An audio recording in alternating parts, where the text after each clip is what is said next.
welcome into NFL Power Rankings. I'm Colleen Wolfe alongside three-time Pro Bowler MJD. You left your Halloween costume in the locker room. I thought you were going to wear it. You were a lifeguard earlier. Because people are going to be drowning right now in these Power Rankings. We got Elliot Harrison here. You've been the maestro of these for about 7 years now. Yeah, so what are people going to be scared about today? Well, it's Halloween, so I've got a bad team that I think other teams might be a little scared of. We're going to rank the trades for you, and I've got a new top 10 team that you don't see there almost ever. Uh-oh. How about that, tease? Let's get into it right now with the top 10 and the Eagles remaining at that number 1 spot. Yeah, Colleen, I think this is inarguable at this point. The Eagles have played great all season. They had that very early season loss to the Kansas City Chiefs. The only really other bad performance, I thought, you could maybe see the Giants game where they got the 60-yard field goal, but they've been consistent on offense, and I don't think they really needed Jay Ajayi. I thought the secondary might need a little help. Yeah, that's true. Or the offensive line. We'll talk about the Jay Ajayi trade in just a little bit, but let's get to the Steelers, your best AFC team right now at number 3.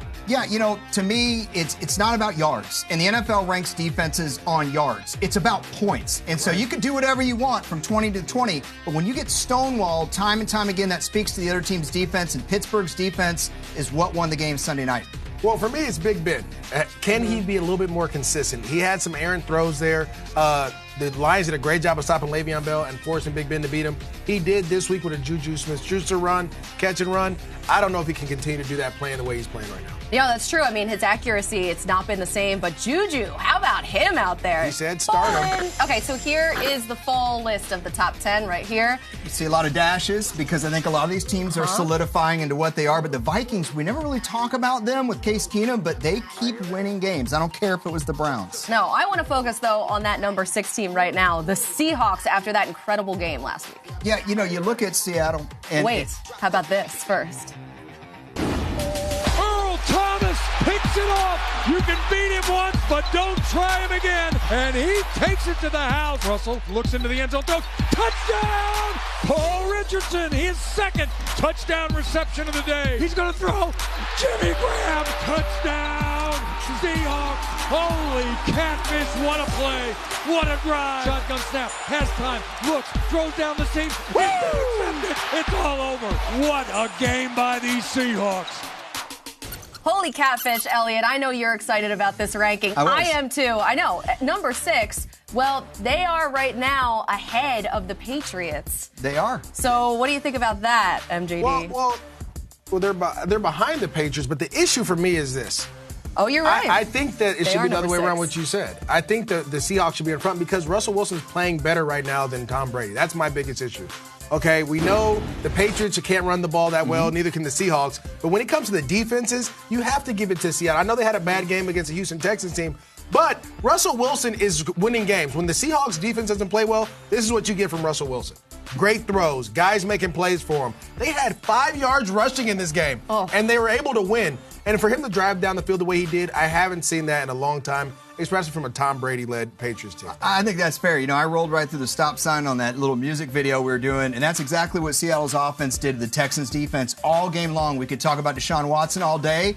Russell Wilson threw for 4 bills, but New England's defense is playing so well after everybody panicked early in the year. You want to talk about stop signs? They've been doing it for 4 games in a row now. This is no longer a 1 week off. This is a catalog now from Matt Patricia, and I think all that freaking out was a little ill-founded. 11 through 20, the list right here. Yeah, you see Tennessee, by the way, a team that's on a bye. We had so many bye teams this week, but I actually moved them up a spot because Marcus Mariota got a chance to get healthier. Plus, the Ravens just joined this party as well.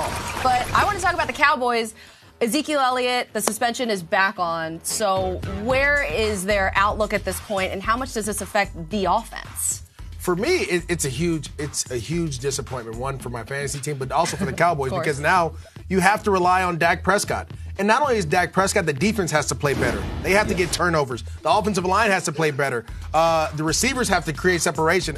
Everyone has to play better, and I don't know if they have enough guys to go out there and do these type of things. And again, you're putting a lot on Dak Prescott. I don't think he's good enough to handle all that. Yeah, first of all, I agree with that. Second of all, you saw I didn't move them from 12. Right. A lot of fans are like, hey, we just had an impressive win at Washington. And then other people are like, hey, without Zeke, they're going to be terrible. We don't really know, so I left them right where they are. But I agree with MJD on this. Without Ezekiel Elliott, this is a 7-9 football team. A success for them would be to literally go 8-8 or better. I think they'll be 2-4 without him and maybe win 2 or 3 with them at the end of the year. And that schedule, too, they have 3 division games coming up. The coaches have to coach better now. Now you really have to coach and find ways to get guys in space and guys making plays. Yeah, so we'll see how they deal without Ezekiel Elliott. They take on the Chiefs coming up this week.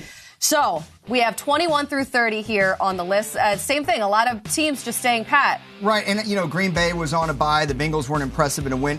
Denver, they played at Kansas City. Their defense is still legit. It's just that offense. No, that's true. Let's talk about the offense at the number 27 spot here, the Dolphins. I guess they are still the 7th seed in the AFC right now, though, huh? Man, so I dropped them 9 spots. One, they played one of the worst games that any team has played so far. Ironically, against the Ravens, who maybe had the worst performance before this against the Jags over in London. But then you trade your bell cow running back. I know that they have their reasons for it, but can you say, despite the record, that this is a good football team right now?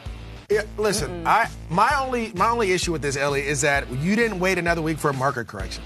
You just went right ahead and dropped them after they beat the Jets at home. I was a little upset with that. But I think this is a team, they're still trying to figure out who they are. They were trying to run the ball one week, another week they're trying to throw it all over the yard, and they don't have an identity. 9 through 16, including the Bills at 9, the Panthers at 13, and the Falcons at 15. So that brings us to too high, too low. MJD, I want to start with the Bills here at number 9. Too high or too low? And they also just got Kelvin Benjamin in a trade with the Panthers. But even before that, they were just too low. They have a team full of football players. They don't have the exotic names and the athletes out there, but they find a way to win. Tyrod Taylor's doing a great job of orchestrating this offense in the passing game, like a throw like this to find Andre Holmes open. But then Shady McCoy, who runs for 150 yards, and they're dominating.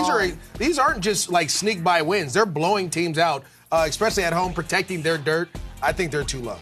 Earlier in the year, everybody said I had them too high. But everybody in front of them had impressive wins. That's why I left them where they are. They feel like a team that is a good wild card team. That's number 9. Yeah, and Tyrod Taylor, as you mentioned, I mean, you don't even see how good he was in the stat line because of what he was doing on third downs and just keeping drives alive. What about the Panthers, though, at 13? They're too high.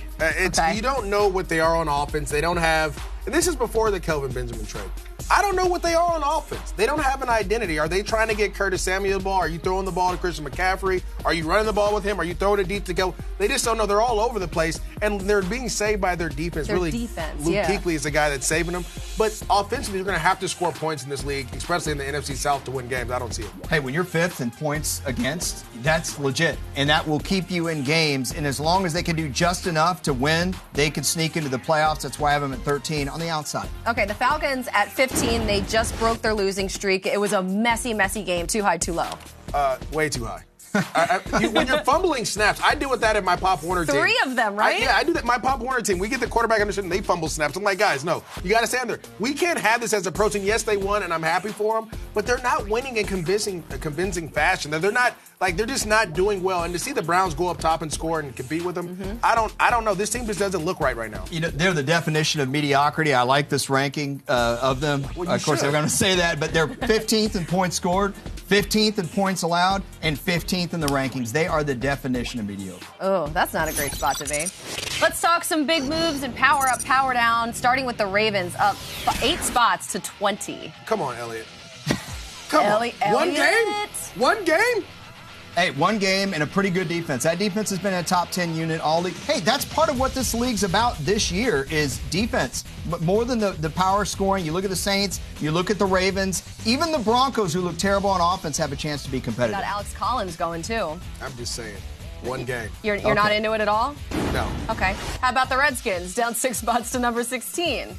Yeah, they should win down further. They're beat up. They're hurt. I mean, Kirk Cousins isn't playing as well as he used to. They really don't have a running game to rely on.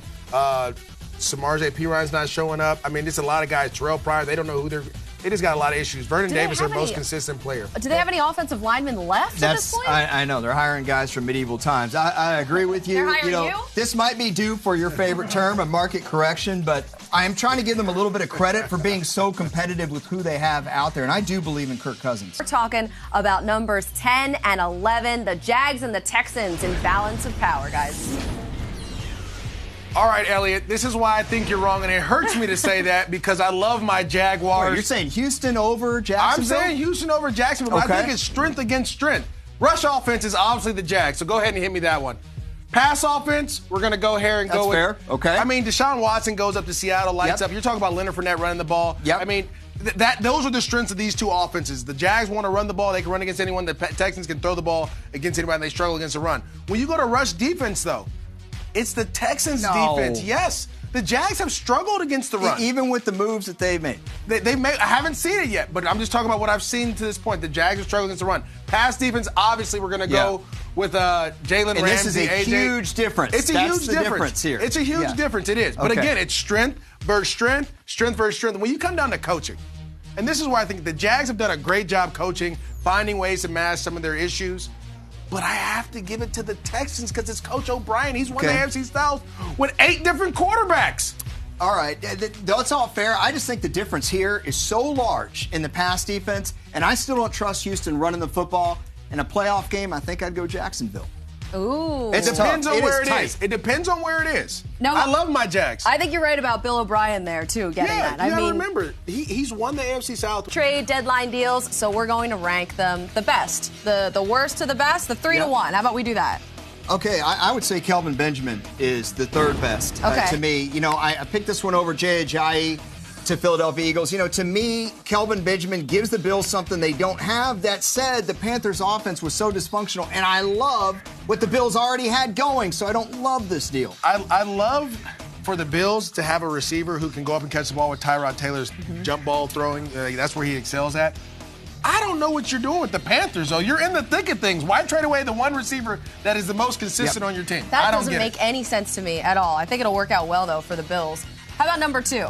And I got Jimmy Garoppolo going to the 49ers. Now, I know you can look at this down the road and say, hey, maybe the Niners will have a top 5 pick with this quarterback, and then they can deal out of the top 5 or whatever. That's all in the future. What I like about it right now is that how many close games did this team lose earlier in the year that maybe they would have won with a little bit better quarterback play? I'm going to tell you exactly what I told my boys Curtis and Andre Green. Curtis Thomas, Andre Green. I want you guys to hear this. Hear me out.